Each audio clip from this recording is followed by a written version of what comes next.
한국 대표팀은 7일 오전 1시 오만으로 출국했습니다.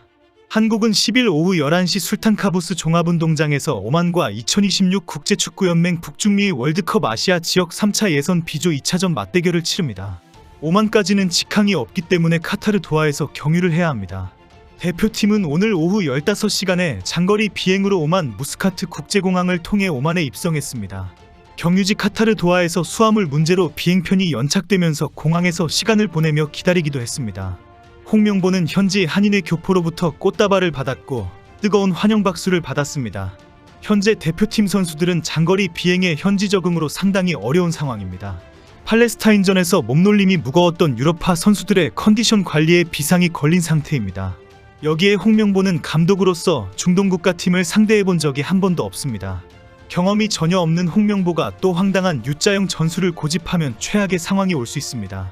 선수들을 좌우로 왔다 갔다 뱅뱅이 돌리기만 한다고 해서 많은 비난을 받았기 때문입니다.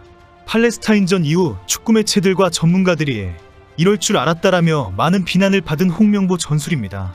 다행히 손흥민은 대표팀 막내 시절 오만을 상대로 승리를 한 경험이 있습니다.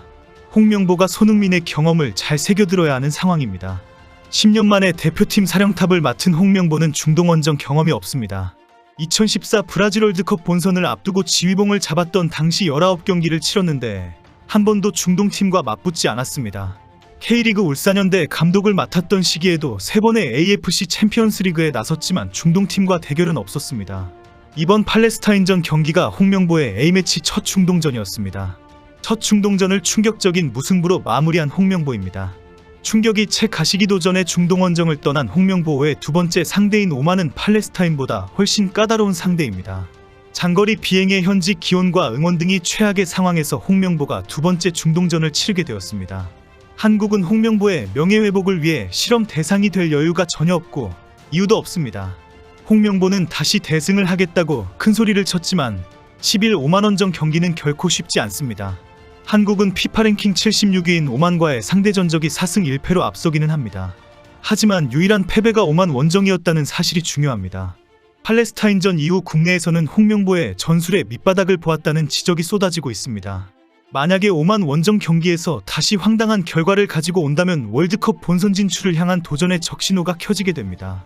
결국 홍명보의 저는 저를 버렸다라는 발언으로 개인적인 명예회복 욕심을 부리다가 한국 축구가 희생되는 꼴이 될 수도 있습니다. 당연히 대승했어야 하는 팔레스타인전을 무승부로 마치는 바람에 이어지는 경기에도 큰 부담을 가지게 되었습니다. 다음 달 10일 요르단 원정 경기도 승리를 장담할 수가 없습니다. 요르단은 피파 랭킹 68위로 오만과 팔레스타인보다 더 까다로운 상대입니다.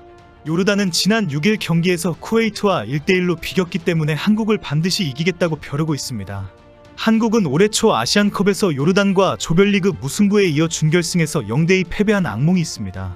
결코 여유를 부리거나 승리를 자신할 만한 상황이 전혀 아닙니다.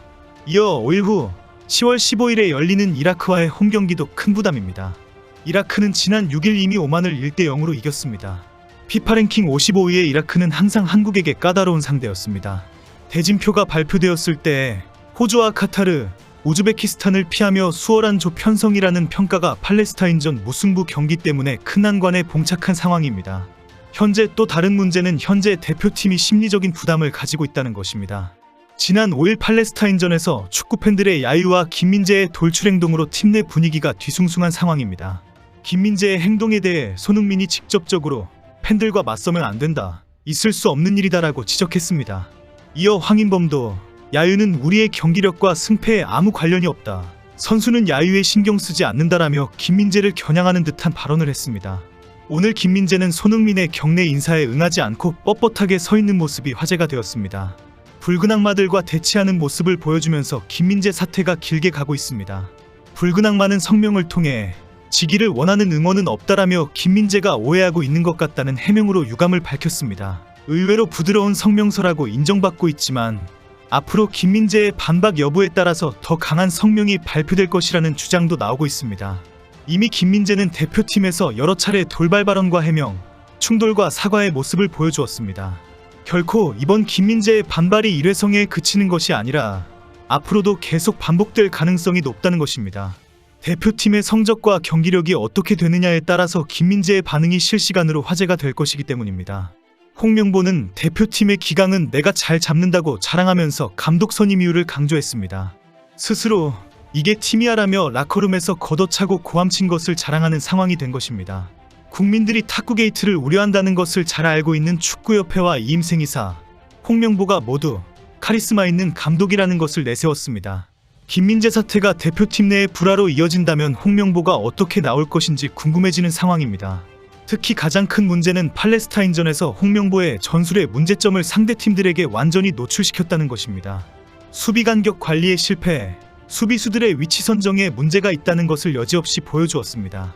전문가들도 홍명보의 수비 전술은 매우 구태의연하다. 수비 라인이 하나로 움직이지 않고 각자 개인 플레이에 의존한다. 이는 상대 공격수들에게 너무 많은 기회를 허용했다라고 비판했습니다. 홍명보의 수비진의 조직력 부재가 드러났다는 지적입니다. 오만 원정 경기를 떠나는 홍명보에게 전문가들은 수비 라인에 여러 가지 문제가 있다. 이 문제들을 해결하지 않는 한 승리를 장담할 수 없다. 당장 재검토해야 한다라고 경고했습니다.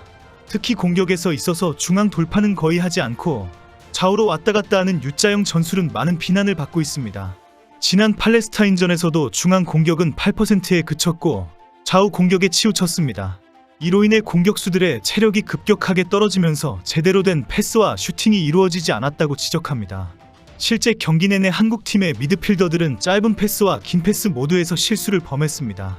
특히 전방으로의 패스가 부정확하여 상대 수비진에게 쉽게 차단되거나 공격 기회를 놓치는 장면이 빈번했습니다.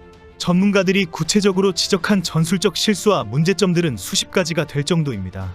가장 먼저 느린 빌드업이 노출되었습니다. 경기 내내 한국팀의 빌드업이 너무 느려 팔레스타인의 수비를 쉽게 무너뜨리지 못했습니다. 이는 공격 전개에서 시간을 허비하게 만들었고 상대방에게 수비를 재정비할 시간을 주었습니다.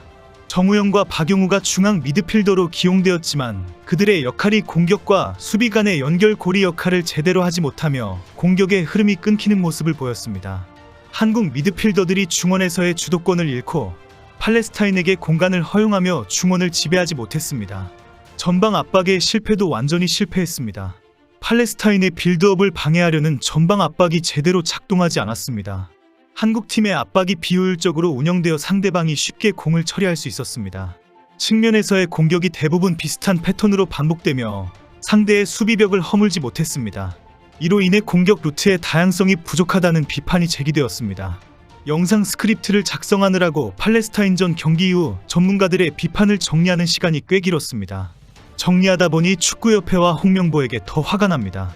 도대체 무슨 자신감으로 홍명보를 밀어붙였는지 이해가 안 됩니다.